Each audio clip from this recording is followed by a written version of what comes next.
Facts. And do you have like any gamer crushes? You know. Maybe Markiplier, but I think he's taken. All right, Markiplier, you heard it first. Oh my She's god. she's waiting in line.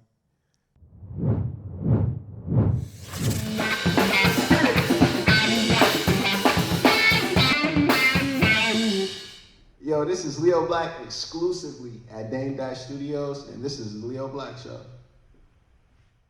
Yo, my name is Leo. We at Dame Dash Studios, and this is the Leo Black Show with my special guest today, Super Duper Dani. Hey, how's it going? What's up, Dani? Hey, that name is so catchy. I mean, how'd you come up with that name? Super Duper Dani? Right. I was originally called Super Duper Tutorials on YouTube, and I changed my name to include Dani in it. I think my brother actually came up with it, honestly.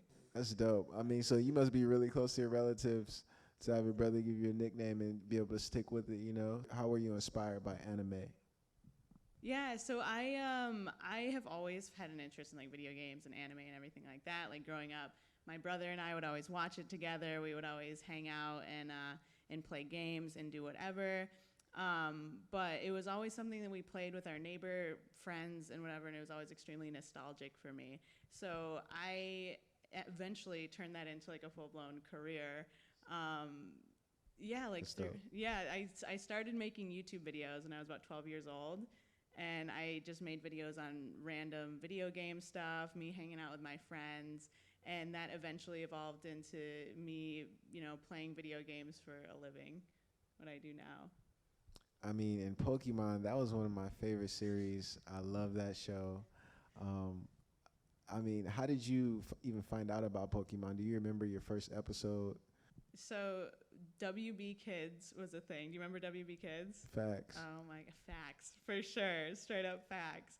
I don't remember like my first ever time watching it. I'm assuming I'm probably too young to remember it, honestly.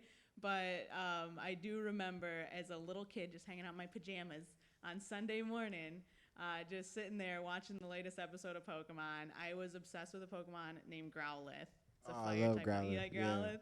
Yeah, for sure. So now I have like a whole bunch of Growlithe stuff. Like once I got back into Pokemon as an adult, I was like, now that I have money to buy cool things, I'm getting a bunch of Pokemon stuff. And when did the point come where you're like, all right, I can't just keep watching this. I got to be able to be a sponge, soak this up, but also, spread it so my fans can get to it and they can feel what I feel, when I discover new Pokemon or just doing the research and finding out new things about Pokemon.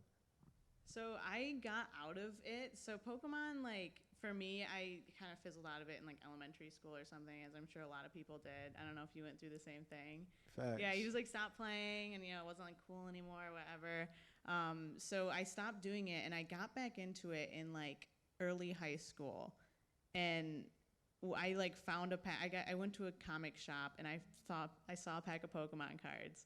And I bought it, and I was immediately hooked. Like, I opened it up, and I was like, this is it. But Must have been some holographics in there. I did. I got a really good card. That's probably why I was hooked. It's like gambling for adults. So you got back into Pokemon in high school. Yeah. So when I got back into Pokemon, I started playing one of the new Pokemon games. And that's actually how I launched my YouTube career, to where it's currently at over 100,000 subscribers. And I play Pokemon on it and talk about Pokemon stuff. I bought this Pokemon game, and I noticed people weren't doing a lot of videos on it. They weren't doing like videos like tutorials and stuff like that. So Pokemon Soul Silver, I have logged over 300 hours on this one game. Wow. That's how, once I got back into it, I was like, this is it. I love it. But yeah, so I got back into it in high school, and then I've still been doing it off into college and then beyond my professional career. Absolutely. I mean, you found your passion early and you carried that throughout adulthood. And now you're at YouTube Space LA. I mean, that's crazy. I mean, now you get to create content at actually YouTube, not only have a following on YouTube, but being able to create the space. How is it creating at YouTube Space LA? I love it.